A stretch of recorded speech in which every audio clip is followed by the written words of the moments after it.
Hello दोस्तों, नमस्कार। स्वागत है एक बार फिर से आप सभी के अपने प्रिय चैनल पर। दोस्तों अभी की जो सबसे बड़ी खबरें आ रही हैं, जहां पर आपको बताएंगे कि हिमालय की सर्दी से चीनी सैनिकों के पड़े जान के लाले। बड़ी खबर आ रही है दोस्तों, जिसके बाद ड्रैगन ने उठा लिया है ये बड़ा कदम। जानकर आप भी हो जाएंगे हैरान। जी हाँ दोस्तों, क्या कदम उठाया है बताएंगे आपको, साथ ही बताएंगे अगली खबर में, जहां पर राजनीतिक संकट के बीच इजराइल में हो सकती है भारी हिंसा। जी हाँ दोस्तों, आंतरिक सुरक्षा विभाग के प्रमुख की बड़ी चेतावनी। जी हाँ दोस्तों, बताएंगे कि ये आंतरिक हिंसा किस प्रकार से हो सकती है दोस्तों। साथ ही बताएंगे जहां फिलिस्तीनियों पर रिपोर्टिंग कर रही पत्रकार की इजराइल में जबरन गिरफ्तारी कर लिया गया है दोस्तों। साथ ही बताएंगे जहां पर FATF को लेकर पाकिस्तान से जुड़ी बड़ी खबर। अब भी पाकिस्तान पर लटकी है तलवार, टेंशन में इमरान सरकार। जी हाँ दोस्तों, बताएंगे पूरी बात, उससे आगे बताएंगे आपको, जहां पर पाकिस्तान के विदेश मंत्री शाह महमूद कुरैशी ने कहा मेरा खून खौल रहा है। जी हाँ दोस्तों, बड़ी खबर, ब्रेकिंग न्यूज। बताएंगे आपको किस मुद्दे पर उन्होंने यह बात कही है दोस्तों। साथ ही आपको बताएंगे जहां पर चाइना की अब इस छोटे देश से बढ़ गई है तनातनी, फजीहत पर दे दी है सफाई। बताएंगे पूरी बात, उससे आगे बताएंगे जहां BSF ने पाकिस्तान को भेजा कड़ा संदेश। जी हाँ दोस्तों, क्या है उस संदेश में ये भी बताएंगे आपको। साथ ही बताएंगे जहां पर अमेरिका 2024 चुनाव को लेकर डोनाल्ड ट्रंप का बड़ा बयान आया है दोस्तों। क्या कहा है उन्होंने ये भी बताएंगे आपको। साथ ही बताएंगे जहां पर इन राज्यों में लॉकडाउन हटाने को लेकर बड़ी खबरें आ रही है दोस्तों। साथ ही बिहार से भी जुड़ी खबर बताएंगे, जहां पर आज हो सकता है बड़ा फैसला। उससे आगे बताएंगे जहां सुशांत सिंह राजपूत को लेकर भी अभी तक की नई अपडेट आ रही है, जहां पर रिया चक्रवर्ती का आया है बयान। लेकर चलेंगे आपको एक बड़ी खबर की ओर, लेकिन उससे पहले अगर आप भी मानते हैं कि मोदी जी है तो हर चीज संभव है, भारतीय सेना है तो हमारा देश गर्व से जी रहा है, और इस कोरोना काल में डॉक्टर ही भारत के लिए सबसे बड़े रक्षक हैं, तो इस वीडियो का भी कर दीजिए लाइक,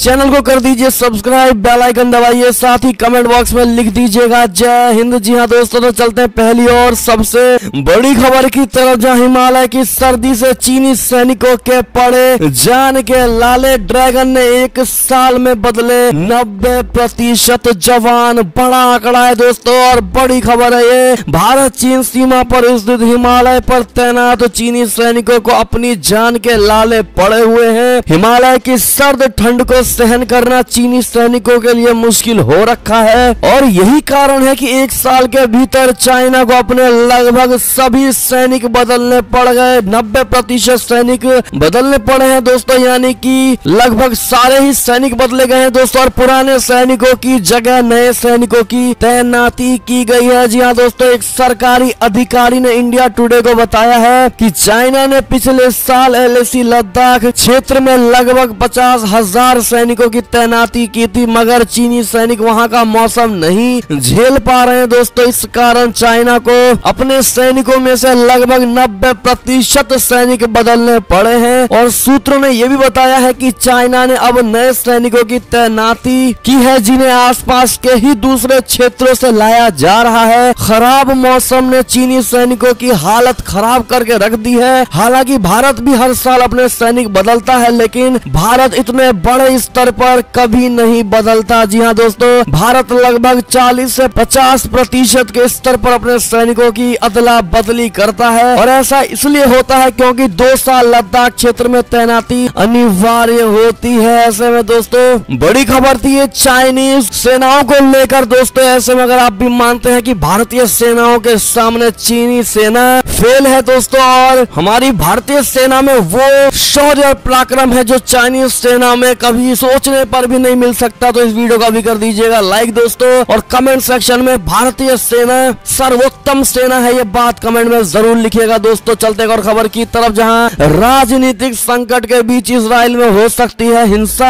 आंतरिक सुरक्षा विभाग के प्रमुख की बड़ी चेतावनी। बता दें, इजराइल के घरेलू सुरक्षा सेवा सेना के प्रमुख ने शनिवार को एक दुर्लभ चेतावनी जारी करते हुए कहा है कि सियासी संकट के बीच वहां हिंसा की संभावना है। विपक्षी पार्टियों में गठबंधन और सरकार बनाने के दावों के बीच ये चेतावनी जारी की गई है। यदि विपक्ष के नेता याइर लापिड के दावे सच निकले तो इजराइल में सबसे लंबे समय तक शासन करने वाले नेतन्याहू को सत्ता छोड़नी होगी। नई सरकार के लिए लेफ्ट विंग, उदारवादी, दक्षिणपंथी, राष्ट्रवादी और धार्मिक दलों ने गठबंधन किया है, जिसमें पहली बार अरब इस्लामिक पार्टी भी शामिल है। नेतन्याहू ने एक ऑनलाइन पोस्ट में इस गठबंधन को खतरनाक वामपंथी बताते हुए चेतावनी दी है। शिन बेट सिक्योरिटी फोर्स के प्रमुख नादव अरगामन ने बिना किसी का नाम लिए कहा कि हमने हाल ही में देखा है कि सोशल मीडिया पर बेहद हिंसक और उत्तेजक बातें की जा रही हैं। जी हाँ दोस्तों, ऐसे में ये बड़ा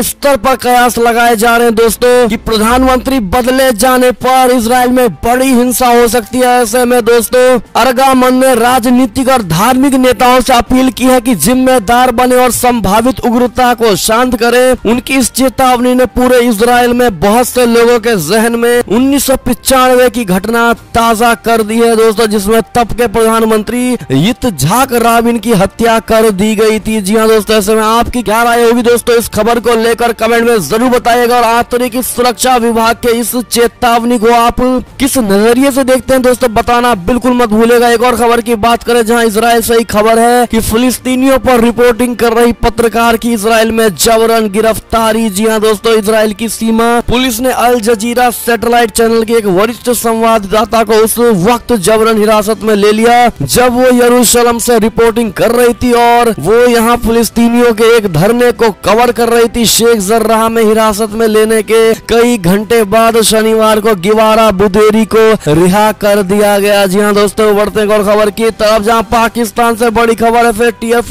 को लेकर अब भी पाकिस्तान पर लटकी है तलवार, टेंशन में इमरान सरकार। बता दें मनी लॉन्ड्रिंग पर एशिया प्रशांत समूह यानी APG ने बकाया जरूरतों के लिए पाकिस्तान को फॉलो अप यानी अनुवर्ती स्थिति में बनाए रखा है। इससे इमरान सरकार चिंतित है। शनिवार को पाकिस्तानी अखबार डॉन में छपी खबर के मुताबिक पाकिस्तान ने कहा है कि वो धन शोधन के खिलाफ अपने कार्यान्वयन को और मजबूत करने के साथ आतंकी उपायों का वित्त पोषण रोकने के लिए काम जारी रखेगा। जी हाँ दोस्तों, आपको बता दें जून 2018 में पेरिस स्थित फाइनेंशियल एक्शन टास्क फोर्स यानी FATF ने पाकिस्तान को ग्रे सूची में डाल दिया गया था और तभी से ये देश इससे बाहर आने के लिए संघर्ष स्ट्रगल कर रहा है। दोस्तों APG FATF का एक क्षेत्रीय सहयोगी भी। ऐसे में अगर आप भी मानते हैं कि जब तक पाकिस्तान अपना बर्ताव और अपना व्यवहार नहीं बदलेगा FATF में तलवार लटकती ही मिलेगी। तो आप भी कमेंट सेक्शन में बर्ताव को सुधारो इमरान खान जरूर लिख दीजिएगा। दोस्तों एक और खबर की बात करें जहां पाकिस्तान से ही खबर, पाकिस्तान पर अफगानिस्तान के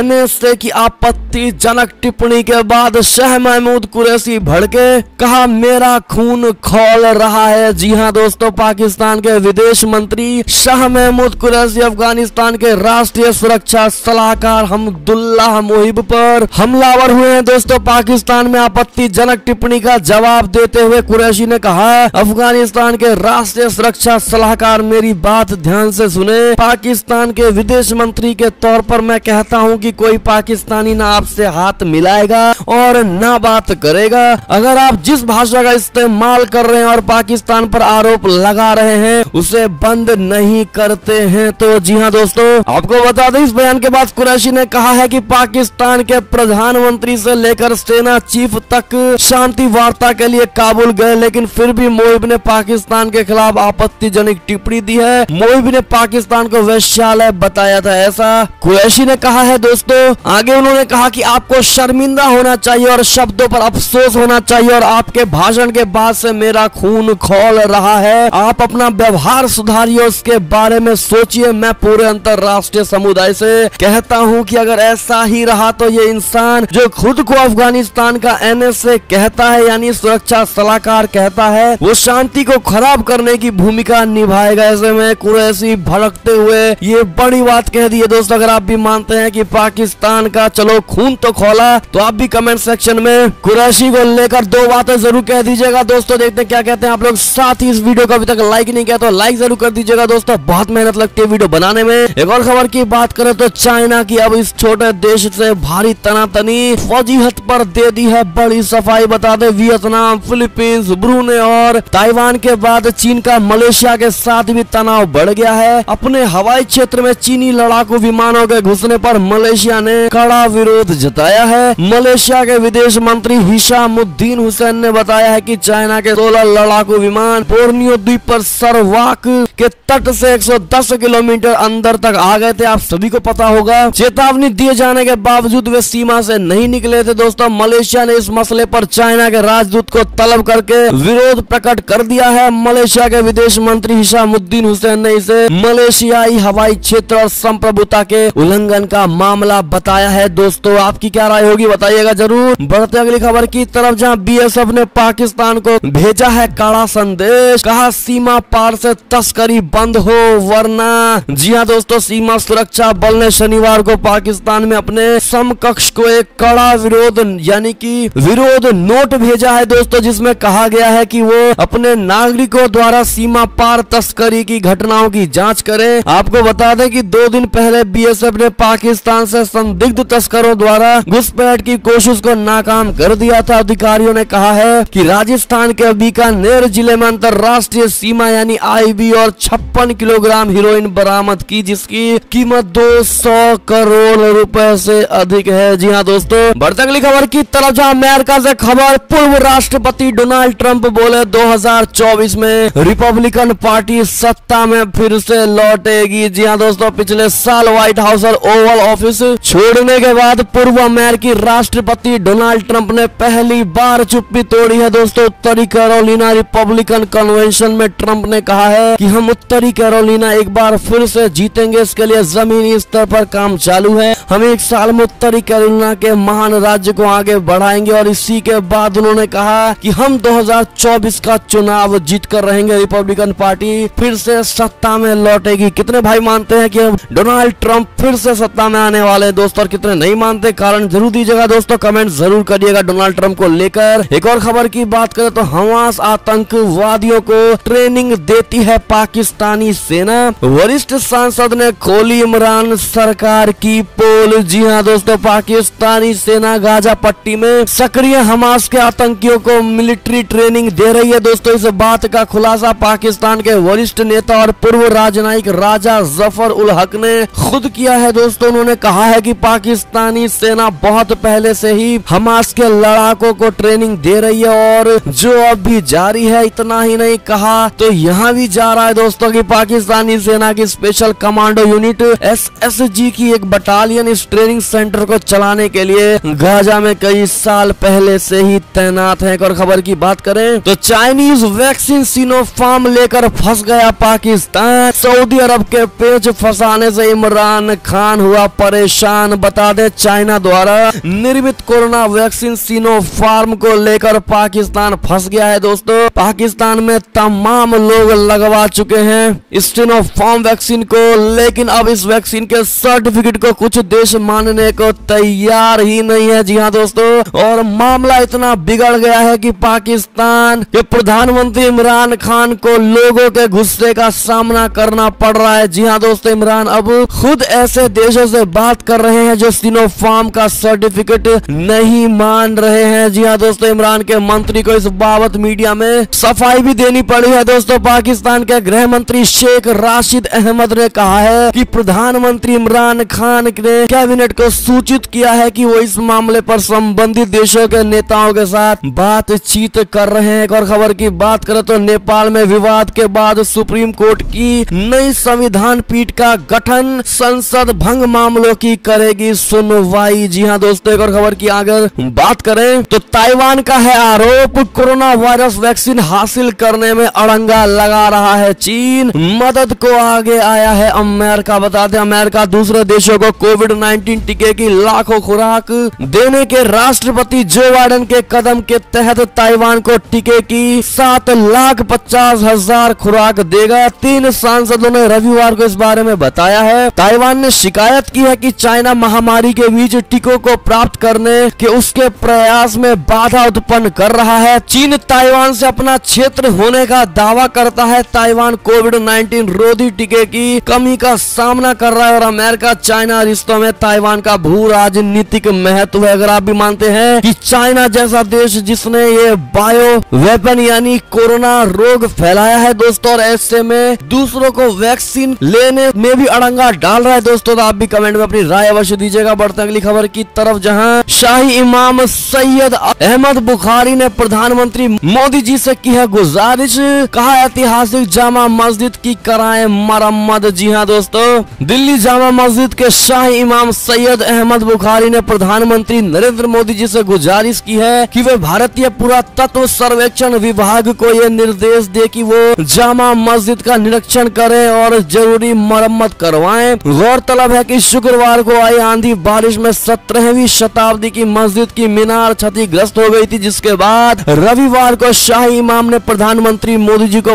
पत्र लिखा है। प्रधानमंत्री को लिखे पत्र में कहा गया है कि अंतर्राष्ट्रीय स्तर पर प्रसिद्ध दिल्ली की जामा मस्जिद की मरम्मत की सख्त जरूरत है। उन्होंने पत्र में लिखा है कि मस्जिद के कई पत्थर जीर्ण शीर्ण अवस्था में है और अक्सर गिरते रहते हैं। शुक्रवार को जब मीनार से पत्थर गिरे तो तालाबंदी के कारण कोई दुर्घटना नहीं हुई है दोस्तों, लेकिन ऐसे में आपकी क्या राय होगी? क्या मोदी जी यानी प्रधानमंत्री जी को इस पर विचार करना चाहिए दोस्तों? क्या जामा मस्जिद की मरम्मत करवानी चाहिए, हाँ या ना? कमेंट में अपनी राय अवश्य दीजिएगा। और खबर की बात करें तो उत्तर प्रदेश से बड़ी अच्छी खबर, जहां STF ने मुठभेड़ में परवेज अहमद को कर दिया ढेर, 1 लाख का इनामी बदमाश था। जी हाँ दोस्तों, गोरखपुर जिले के चिउटहा पुल के पास रविवार की दोपहर STF की गोरखपुरी का अम्बेडकर नगर माफिया खान मुबारक के शूटर परवेज को मुठभेड़ में ढेर कर दिया। परवेज पर 1 लाख रुपए का इनाम घोषित है। ऐसे में अगर आप भी मानते हैं कि उत्तर प्रदेश में कुछ भी सही बदमाशों का नहीं चलने वाला, तो आप भी कमेंट सेक्शन में थैंक यू योगी जी जरूर कह दीजिएगा। अगली खबर की बात करें तो WHO की बड़ी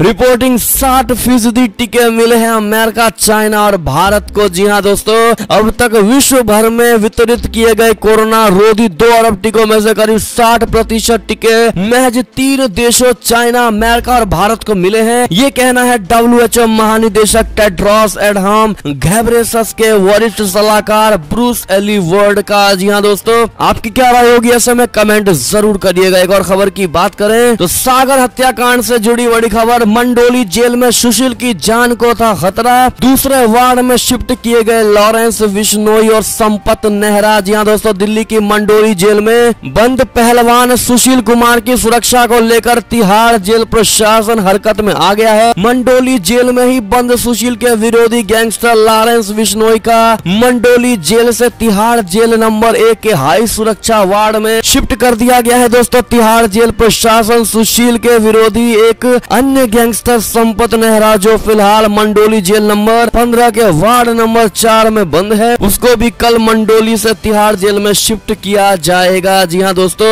अगली खबर की बात करें तो बिहार से बड़ी खबर, जहां बिहार में लॉकडाउन 5 के आसार, सीएम नीतीश कुमार आज कर सकते हैं बड़ा ऐलान, दुकानों के खुलने की समय सीमा भी बढ़ सकती है दोस्तों। कोरोना संक्रमण के घटते मामलों को देखते हुए राज्य सरकार कुछ नई रियायतों के साथ लॉकडाउन की समय सीमा को बढ़ा सकती है और माना यह जा रहा है कि 1 सप्ताह के लिए बिहार में लॉकडाउन 5 लागू किया जाएगा। इस दौरान प्रतिबंधों में ढील दी जाएगी ताकि लोगों को कम से कम परेशानियों का सामना करना पड़े। ऐसे में कितने भाई बहन बिहार के हैं या बिहार से और अन्य राज्यों में रहने कमेंट में जरूर बताइएगा। बढ़ते एक और खबर की तरफ, जहां हरियाणा में 14 जून तक के लिए बढ़ा दिया गया है लॉकडाउन, लेकिन शर्तों के साथ खुलेंगे मॉल, रेस्टोरेंट और बार। जी हाँ दोस्तों, कोरोना की दूसरी लहर के कारण हरियाणा में भी लॉकडाउन की घोषणा की गई थी। इस दौरान कई तरह के प्रतिबंध लगाए गए थे और इसी बीच ये बड़ी खबर आ रही है 14 जून तक लगने वाला है फिर लॉकडाउन, लेकिन काफी ज्यादा रियायतें मिलने वाली है पहले से। जी हाँ दोस्तों,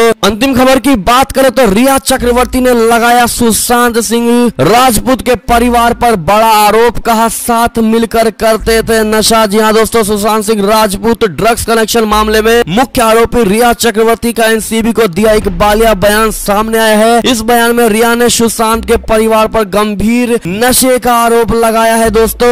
ऐसे में अगर आप भी मानते हैं कि सुशांत सिंह के ना होने के बाद रिया आप चाहे कुछ भी कहे और गलत आरोप सुशांत के परिवार पर भी लगाए, लेकिन दुनिया नहीं मानने वाली, तो आप भी कमेंट सेक्शन में कौन सही कौन गलत कमेंट में जरूर बताइएगा दोस्तों। और ये थी अब तक की सारी बड़ी खबरें। आपको हमारी खबरें कैसी लगी, आशा करता हूँ बहुत अच्छी लगी होगी। अगर तनिक भी यानी थोड़ी भी अच्छी लगी है तो इस वीडियो को अभी अपने भाई बंधुओं में व्हाट्सएप, फेसबुक, ट्विटर के जरिए पूरे भारत में शेयर करना बिल्कुल मत भूलिएगा दोस्तों। और अभी कर दीजिए इस वीडियो को लाइक, चैनल को कर दीजिए सब्सक्राइब, बेल आइकन दबाइए, साथ ही कमेंट बॉक्स में लिख दीजिएगा जय हिंद जय भारत। तो मिलते हैं आप अगली बड़ी खबर में, तब तक अपना ख्याल रखिएगा। बहुत बहुत धन्यवाद।